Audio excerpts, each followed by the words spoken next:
Good morning, world. It is Zilla. Mischief, bring you the scripture so you can see the bigger picture. All right, we're in the Gospel of Matthew, and we are starting in chapter 2 at the top. Wise men from the east. Now after Jesus was born in Bethlehem of Judea in the days of Herod the king, behold, wise men from the east came to Jerusalem, saying, Where is he who has been born King of the Jews? For we have seen his star in the east, and have come to worship him. When Herod the king heard this, he was troubled, and all Jerusalem with him. And when he had gathered all the chief priests and the scribes of the people together, he inquired of them where the Christ was to be born. So they said to him, In Bethlehem of Judea, for thus it is written by the prophet, But you, Bethlehem, in the land of Judah, are not the least among the rulers of Judah, for out of you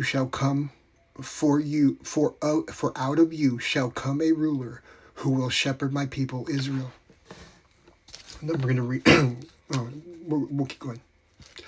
Then Herod, when he had secretly called the wise men, determined from them what time the star appeared, and sent them to Bethlehem, and said, Go and search carefully for the young child, and when you have found him, bring back word to me, that I may come and worship him also.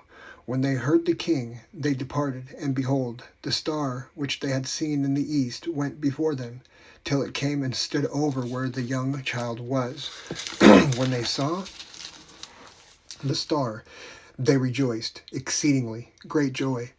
And when they had come into the house, they saw the young child with Mary, his mother, and fell down and worshipped him.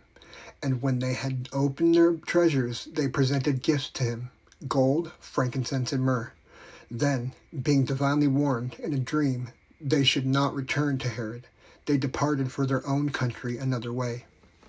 I'm going to read what the Bible ties into what we just read. This star that guided the Magi to Bethlehem has been the subject of much speculation. Some have suggested that it might have been the conjunction of the planets Jupiter and Saturn that took place in 6 BC. Others have suggested that it was a supernova. But when we find out that it stood over Bethlehem, it is clear that it was a supernatural phenomenon and not anything ordinary. It was a guiding star that was prepared by God. It is as simple as that. Amen. You just gotta love God and his mysteries, right? The rest of the chapter will be in the profile.